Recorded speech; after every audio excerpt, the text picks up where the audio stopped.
Now, KMJ's Sunday Conversation with your host, Alexandre Balakian. Sponsored by GAR. At GAR, we help growers feed the world.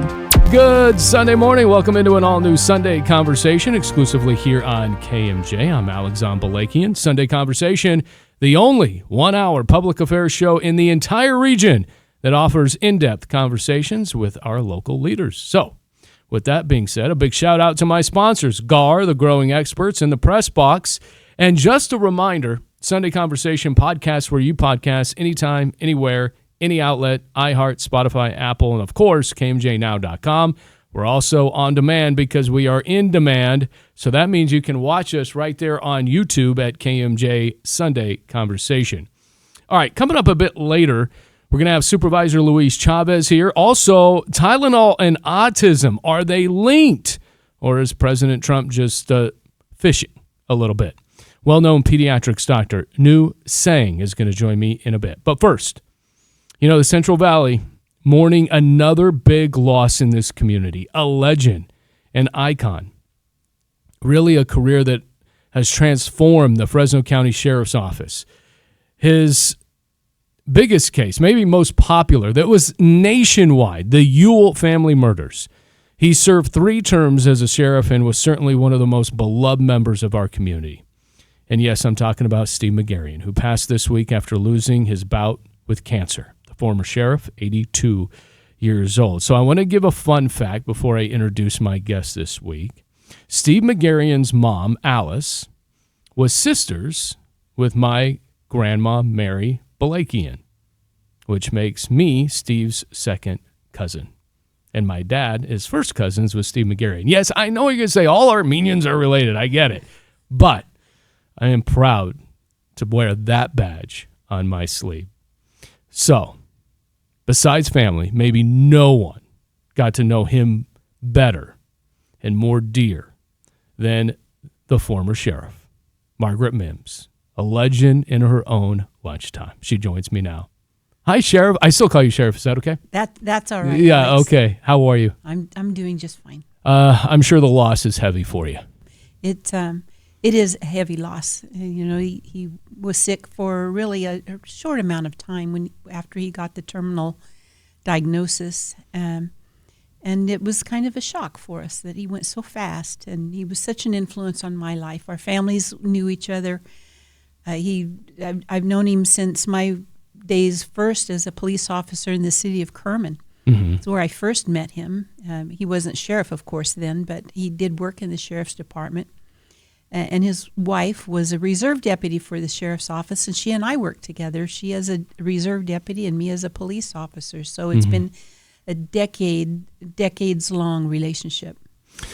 When was the last time you got a chance to just sit down with him and talk?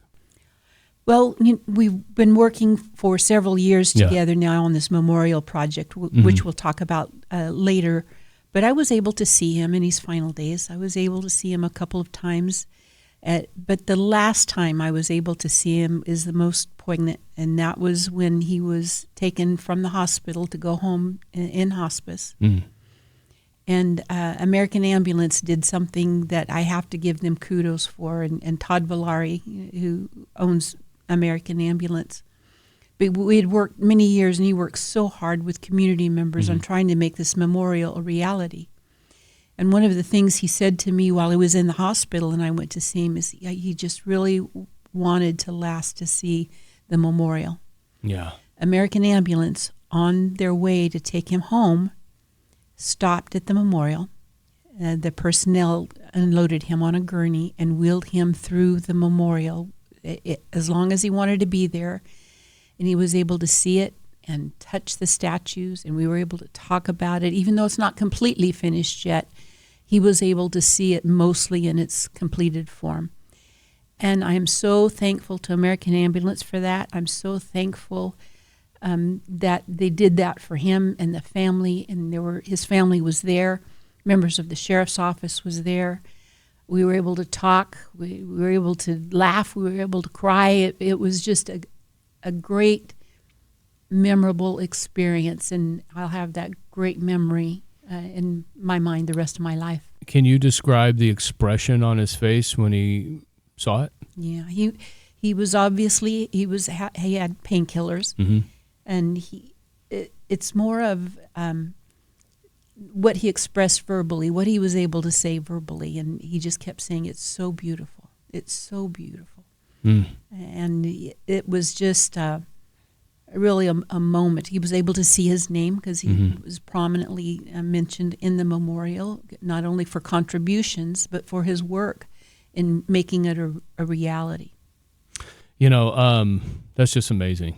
Obviously, Sheriff McGarrion, he goes back decades and 16 years as sheriff, I believe. That's off the top of my head. Was it 16 12. years? 12 years. Okay. I'll just give him an extra 4. No big deal. You know, I want to before I talk about what he's meant to your career, but what did he mean to the department? I asked him in the hospital if he could speak to members of the sheriff's office. What would he say? Because I knew, what the outcome was going to be. And he said, I want them to understand the depth of my love and care that I have for the members of the sheriff's office, and how much he still, even after many years of being retired, cared about the sheriff's office and the community that we all serve. And I just think that's a great message and a good idea of where his heart was. He truly cared about his people. And the influence on my career was immeasurable. I will tell you, he was my mentor. Back in the early 90s, he asked me to be his public information officer. And I did that for almost 5 years. I was his PIO, and I learned so much from him. A good friend of mine, Dr. Tim Baker, I've got to give him credit for this, said, a great analogy, the best. Steve McGarrion was a cross between Matt Dillon and Billy Graham, and it's a perfect description. Yeah. That'd be kind of cool. I mean, part Hollywood actor, right? When you talk about not only what he had, just the profound imprint that he had, when you talk about Steve McGarrion and really what he meant now to the community and policing, and how did he kind of change and transform some of those negative connotations? Well, he was a community member first. Right. And one thing I learned from him is how important it is for a sheriff to get out and speak with the community and mingle with people and get to know what their concerns were and let them know what the sheriff's office does. Part of our jobs is to gain support and educate the public about what we do and make things better. And Steve McGarrion built a foundation, starting the Magic Unit with Ed Hunt, establishing the helicopter program, technology with the computer-aided dispatch system and report management system for records. That foundation that he laid has been built upon by Sheriff Pierce after him, and then me, and now Sheriff Zanoni. But things that you think today we couldn't do without. Steve McGarrion started it. And obviously, when you talk about Steve McGarrion, is there something that you think that, even with his bout with cancer, was there something when he left the sheriff's office that maybe still stuck with him? Maybe it's a case, maybe it was a certain incident that happened that he always took from that, his heart, that maybe you started to even have to work on, that maybe to have that legacy continue? Was there something that kind of like, hey, I couldn't get that thing done, or I still feel bad about this particular incident that I just couldn't get solved, or something like that? Cold cases. We've all worked on cold cases, but his biggest case was the Ewell case, where Dana Ewell murdered his family, his mother, his father, and his sister.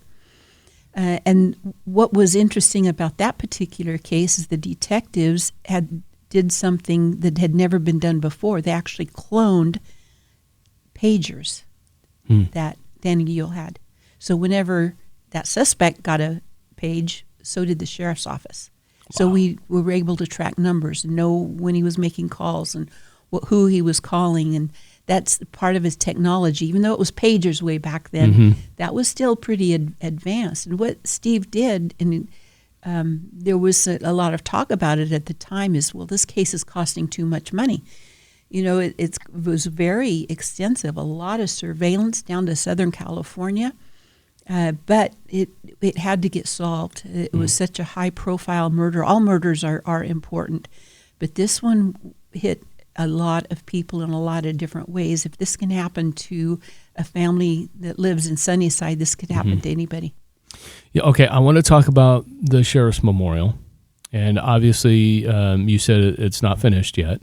So in honor of Steve McGarrion, what can still be done to make sure that completion is not only on track, but it gets to what everybody envisioned? We still need donations to complete it in the fashion that we really want it to be. And there is a website, and it's Fresno Sheriff Memorial Foundation.org. And we're having a fundraiser coming up on November 1st. It is a silent auction, great dinner. It's at the Clovis Veterans Memorial Hall from 4 to 10. And you can go to the website to make sure that you can get tickets for this.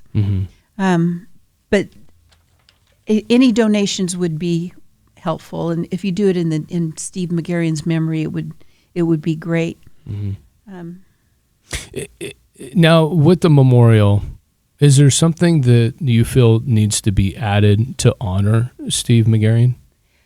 Oh, he's going to be predominantly honored in this. He actually contributed, and there's going to be a huge bronze badge, sheriff's office badge, with a black swath across it. And that was his contribution to the memorial, he and his family. And his name is on there as a guardian of the memorial, which is the highest donor that we accept. But I think that the public can help out in his memory. Also, this is a fun thing that's going to happen on November 1st. Again, this Fresno Sheriff Memorial. I think I gave an incorrect website before. FresnoSheriffMemorial.org is the correct website to donate and get tickets for this event. We sold out. This is the third annual. We sold out the first 2 years, so act quickly. All right, FresnoSheriffMemorial.org. Go now, do it. That's the old Ray Appleton line right there. Go now, do it. Real quick, I want to finish with this. Services for the former sheriff. Do we know? They haven't been finalized as of yet, but I just imagine there's going to be quite a crowd at this memorial.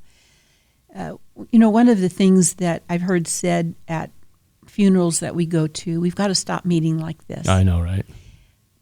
But my position is that's when we should be seeing each other. That's when we need each other the most. And so there's nothing wrong with that. Let's get together and laugh and have good memories and remember those that we love so much. Well, I can't tell you how much I appreciate you.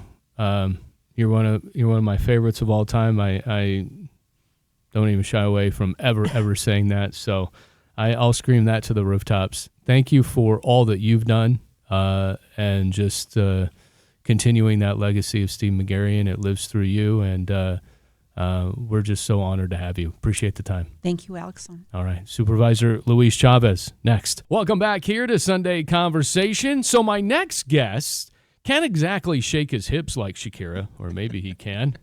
Can't wait to see that if he can. But he can certainly become the El Jefe of the social media in Los Angeles, because once he responded to the L.A. councilwoman, Isabel Jurado, when she tried to put down Fresno as a second-class city to Los Angeles. Like, how dare we have Shakira in a concert at Valley Children's Stadium? So, who are we talking about? Yeah, he He made some pretty good social media headlines. Fresno County Supervisor Luis Chavez joins me now, my fellow Rough Rider. How are you, sir? I'm good, Alexan. Thank you for the invitation. It's been a little while, but 9 months on the job now, and we hit the ground running, and that was something that needed to be said, and it was said. Yeah, so El Jefe was my Shakira reference to you, but you had a better one actually, didn't you?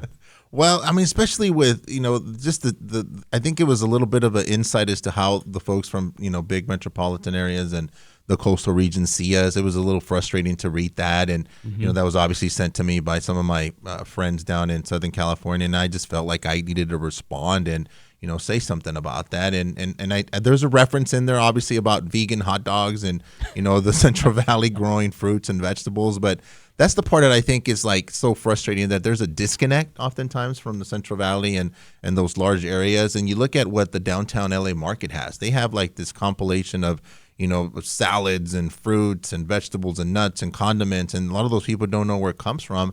And so they make fun of us. And when somebody's like in that position tries to punch down on Fresno, like, we have to say something. You know? No, absolutely. So here's what in case you missed it, this is what the councilwoman said. She said, quote, "We can't keep losing out to Fresno. Shakira ended her world tour in Fresno, okay? We cannot rely on our name alone. You know what we need to do. We need to invest in ourselves." And so, first of all, the world tour did not end in Fresno. It just ended in California. Right. She had other places to go to. I think New York was the next stomping ground. But there you were offering her a salad from Fresno, making sure all the nice vegetables that we grow were in it. Did she ever call you? No, some common friends down there did reach out to me, other elected officials, and said, hey, she felt bad about what she said, and I said, I think it sheds light as to the mindset of folks down there, and I think we need to bridge that gap, because it's not healthy for anybody to have this mindset, and I think that resonated with our community. I got a ton of emails and messages from our residents. Hey, thank you for saying something, because I think we feel that, like, oftentimes, they make fun of Fresno for a number of reasons, and it's not right. And here's the ironic part, and this is why I said what I said about her focusing on cleaning up her district. She represents the downtown LA area, and if you've been there in the last couple of years, I mean, you look at Skid Row and 6th and 7th Avenue, and that place looks like a third world country. And so for somebody to say something like that and have her district looking the way it does, I felt like, hey, why don't you take a look at your own district, and maybe if you clean it up, maybe Shakira will want to come to downtown LA, No, absolutely. When you look at it, this goes back into, even Nick Richardson, where they had that lawsuit that was actually won by the city of Fresno, as you are the former Fresno City Council member, where Nick Richardson said,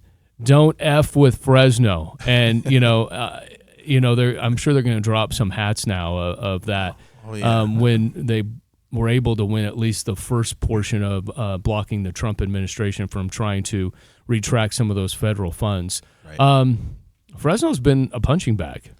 It has, and I think that's frustrating, because you see this disconnect, and more importantly, what bothers me is the hardworking people that we represent, that are here in the Central Valley, that pick our fruits and vegetables. And what's ironic is during the pandemic, a lot of the folks that live down there were able to Zoom into work and do the remote work, and our folks weren't able to. We had to keep everything going, the dairy, the poultry, the farms, and for somebody to not recognize it and then just try to demean our city and our region, I think was something that was not okay. And I guarantee you this, she'll think twice before doing something like that. Apparently it's caught on to some of their local media down there, and she has been kind of ducking and dodging those folks up there. But be kind of cool actually if she actually came up here and we gave them a tour, maybe a delegation from Southern California, and show them, hey, those corn nuts that you eat on a daily basis, we actually make those here. Yeah.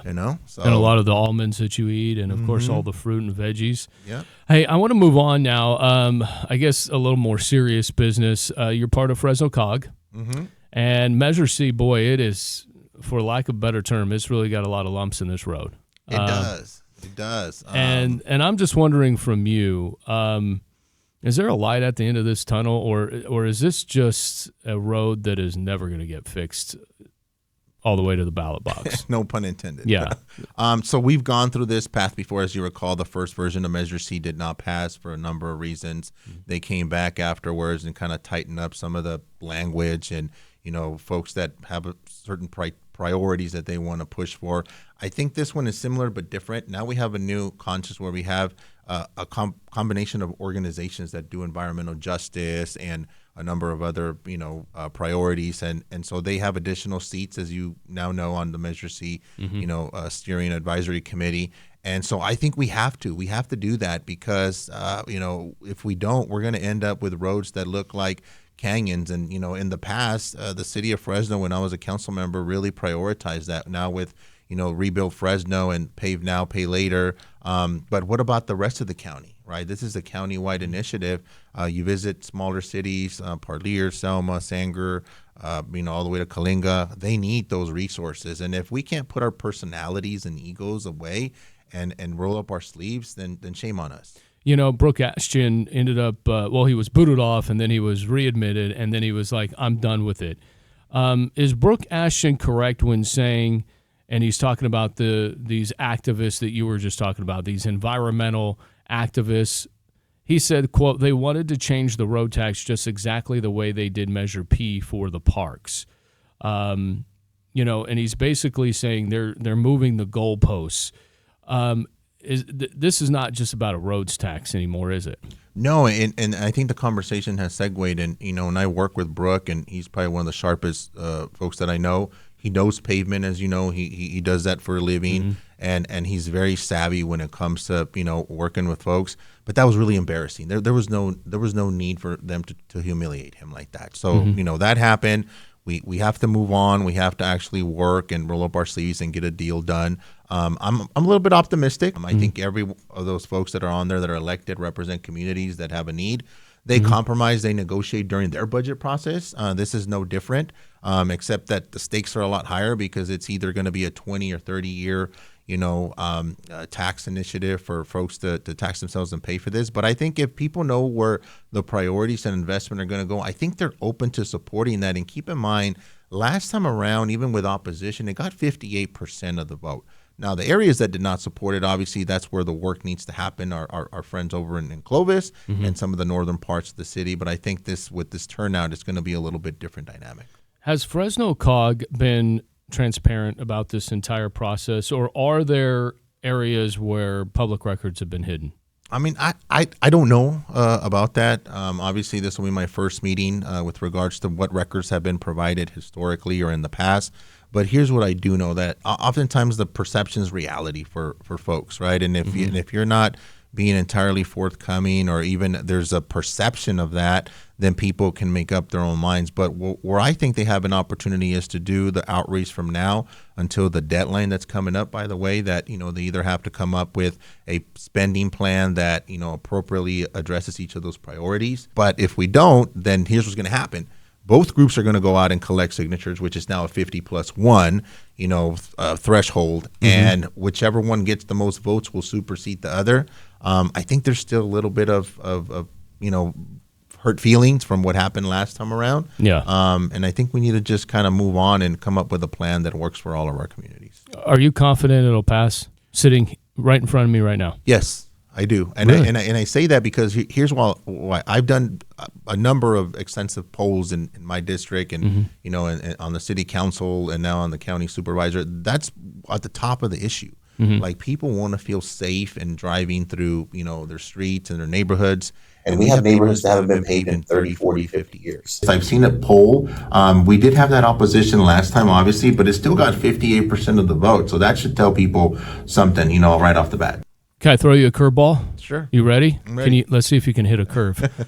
Redistricting. We're kind of learning who's drawing the maps, and clearly it's Governor Newsom that says this is a tactic to get away with the election rigging process, that Trump's doing it.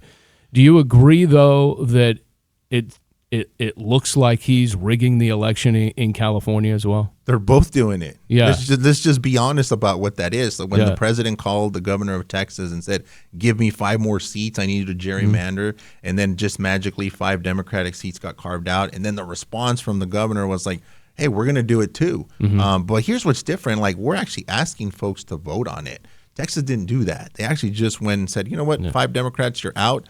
But here's what I'll say. One-party rule is not good for anybody. So you're going to vote no? I'm no, I'm not going to vote.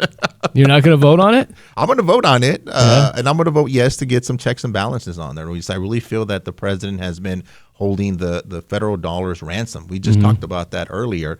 I think representation matters, and I think when Texas tries to fudge some numbers to give them more of a voice in Congress than California, that's a problem. All right, I want to finish with this. You've been out front, very critical of ICE and some of the arrests that have been made around town. Again, the most notable one was really that involved Dave Fansler and one of his managers. There's now an unmasking law where these ICE agents must be unmasked. Right. Do you think that is a law that can actually be policed, and do you think that's fair? Or should these law enforcement agents be protected and mask themselves? In my opinion, I mean, obviously this whole thing happened, and I think right off the bat we have to start the conversation with there's universal support for going after criminals, people that have done just heinous, crimes in our community that are undocumented. Where the issue occurs, well, both, but undocumented. Where the issue occurs is where you have our tamale lady or the person that's picking our fruits and vegetables just getting randomly rounded up and put in a van and not being told what the charges are or what's happening. I think that's what the response was from the state legislature. But here's my opinion. I think if you are engaged in a covert operation, whether you're a federal agent or a local agent, and your identity needs to be protected, you should be able to wear a mask. If you're just doing random raids and everything, you should be able to identify yourself and say, hey, I'm a federal agent, I'm doing an immigration investigation, and I want to ask you some questions. That should be the standard.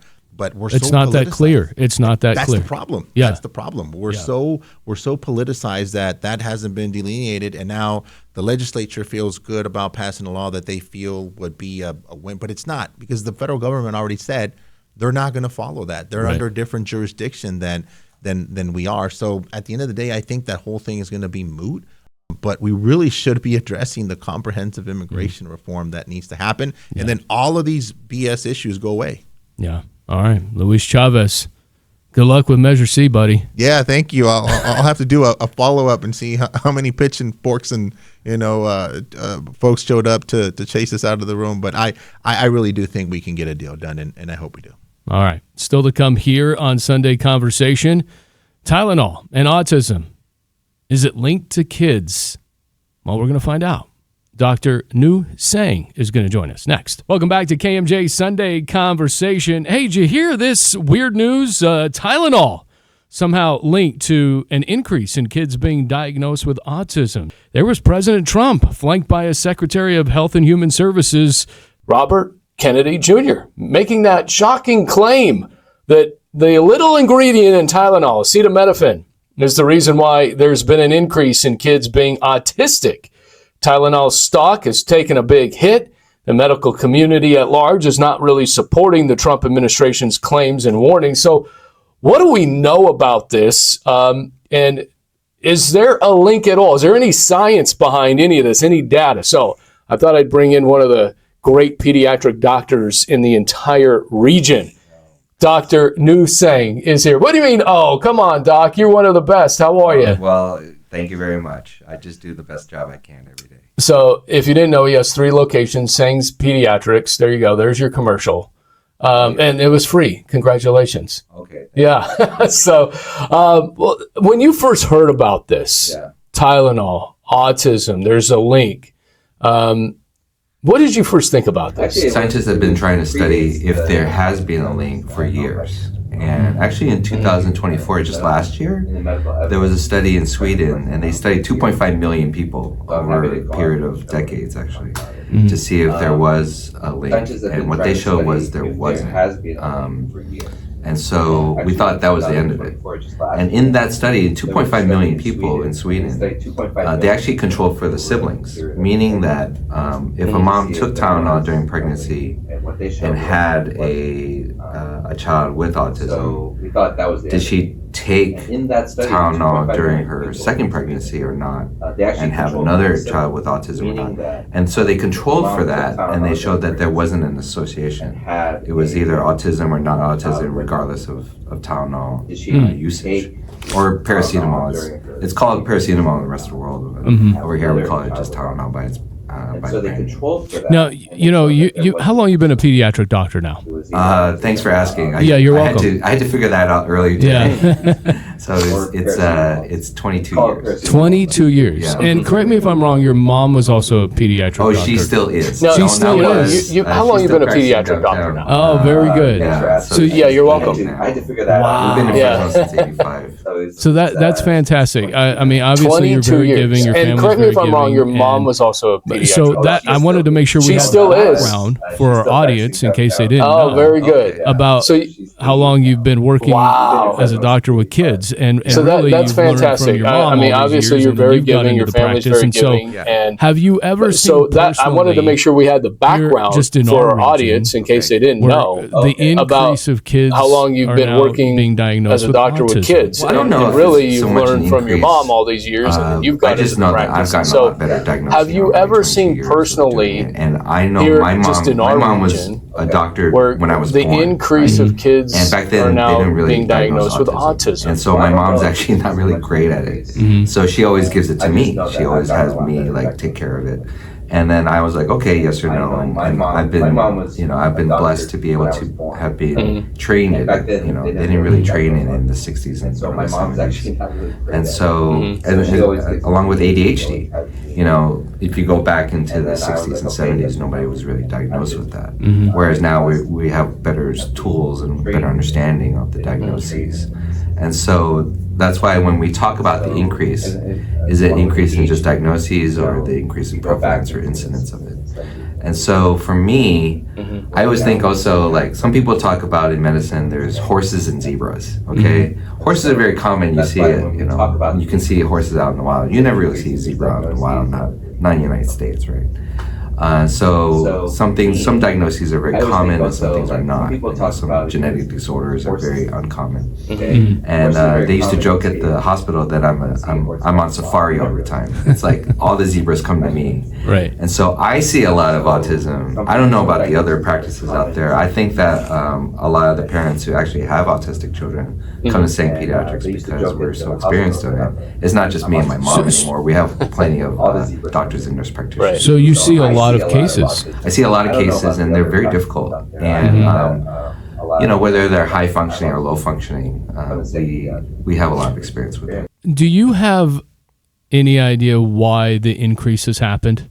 No, I don't, and I don't pretend to. I mean, we've read books on it. I mean, there's a great book I read, I think actually 20 years ago, by Paul Offit. He's an infectious disease doctor at Children's Hospital of Philadelphia.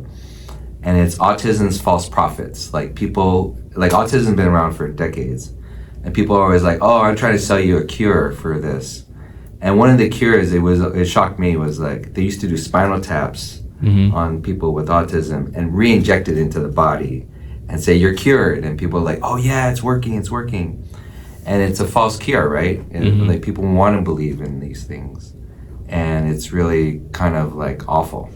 And that's been going around since, before penicillin. And it's just one of those things that we're still feeling those type of effects today because we're all human, and I understand that. So I would imagine, President Trump's press conference rattled the medical community and rattled pregnant women, and then rattled, parents that don't know if their kids have autism or not. And they're like, oh my goodness, we gave them Tylenol. Do you still prescribe Tylenol, or do you swear by it? I think that Tylenol serves a purpose, and one of the purposes is for inflammation, and it brings down inflammation in your body. It brings it in a safe manner when it's given in the correct doses, right? Because we do have Tylenol overdoses in the ER, and it does affect your liver if you take too much of it. So when given in correct doses, it's been proven safe and sound for decades. I think what the president tried to do was try to help people, right? He's really just a person who's always willing to want to help, especially when people are suffering. And a lot of parents with autism are suffering from not knowing, right, whether they did something wrong. And I see it in the clinic all the time. My patients want to know, am I hurting my child, right, by doing something that they thought was innocent and innocuous? And I'm like, no, you're not hurting your child, you're fine. What hurts the parents really is the confusion. And we don't want to confuse anybody as to whether or not they're doing something right or wrong. And so I want to give people reassurance on the show that if they do have to take Tylenol, because the other thing about this is, and I think what the president was trying to do again was to help people, but he may not have read the fine print of that study that he was referencing. He was referencing a study that was done earlier this year in 2025 that lumped in together a lot of studies, including the Swedish study that I referenced earlier, and studies from Japan and from the United States, and they lumped them all together and said, hey, we noticed that if pregnant women took Tylenol during their pregnancy, that we have some of those kids had a higher incidence of autism. What that doesn't do is read the fine print. It's like, why did they take Tylenol in the first place? Was there something else that's causing that to drive the mom to take Tylenol? And was there a viral infection? Was there some sort of other infection that may have hurt the baby during the pregnancy to actually result in autism? Again, I don't know. Okay, I don't know the cause, and I don't pretend to know. So real quick, we got about a few seconds left here. Autism and really what causes it, whether it's hereditary or otherwise, is still very much a mystery. That's right. And so we shouldn't try to fill in the blank with theories and guesses, right? We should really be focused on trying to get to the real cause of it. Because once we get to the real cause, maybe we can find something to help those children, help those parents, help those families. Because in reality, that's all we're trying to do in the medical community is help. And if you've ever I've taken care of plenty of severe autistic children. I just saw one just before I came over. They can't speak. They can never say, I love you. When you hug them, it's kind of like a hit or miss, you know, of how they react. It's really difficult on those families, and I don't want to confuse or hurt them further than they already have been. So I hope that we can really focus on trying to get down to the bottom of it, and so that we can help those families further. Great stuff. Dr. Nu Sang Pediatrics. Appreciate the time here. Thanks for inviting me over to the show. I appreciate it. You got it. All right, when we get back, what President Trump will be forever remembered for. Finally, let's get social. And the biggest victory for President Trump for his 45th and 47th terms has finally hit pay dirt. It happened Thursday. The U.S. owns TikTok. Yes, the social media platform, the most popular worldwide, is now under U.S. rule. Now, under this deal, there's a group of U.S. investors, Oracle and Silver Lake among them, set to take a majority stake in the new TikTok entity. ByteDance, original Chinese ownership group, is going to maintain less than 20%. Now, according to the deal, China will no longer be able to have access to user information. So basically, China can no longer spy on social media profiles. What does that mean? Well, Oracle is going to provide security for the new TikTok. In addition, they're going to inspect and retrain a copy of the recommendation algorithm for U.S. user data. Now, shockingly enough, I know, I'm about the only one of just a few in the entire world who actually does not have a TikTok account. But let me just tell you by the numbers here. It's a juggernaut. 1.6 billion monthly active users, dominating as one of the fastest growing networks ever. It took Instagram and Facebook over a decade to reach those kinds of numbers. How about these? In the U.S., 170 million people use TikTok. TikTok has 82 million daily active users in the U.S. TikTok in the U.S. revenue reached $10 billion in 2024. U.S. adult users spend an average of 52 minutes a day on TikTok. In the first 6 months of 2025, TikTok was downloaded 436 million times. So, for President Trump to broker this deal to not only keep TikTok up and running, but then convince two of the biggest companies in the United States and in the world to take it on and buy it, by far, is what President Trump will ultimately be remembered for. Yes, I said it. TikTok's value, just stupid crazy here, $14 billion. But its influence is undeniable. Trump wanted to pull the plug on TikTok, remember that? But then he realized, hold everything. It's about the only way to get elected these days. TikTok has played a major role in Trump's campaign in swaying thousands of college-age voters to support his re-election bid, denting support for the Democratic ticket from a typically reliable source. TikTok will now become the platform of politics, but politics that will not only generate votes, but generate large sums of political buying power. Why? The $17 billion average monthly video views further showcases TikTok's unmatched content consumption scale, reinforcing its importance for advertisers and content creators. Oh, speaking of getting paid, TikTok doled out over $2 billion to content creators and created over $24 billion in ad revenue.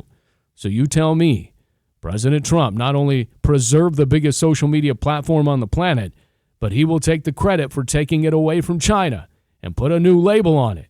TikTok, made in the USA. And that's my time. And that's Sunday Conversation.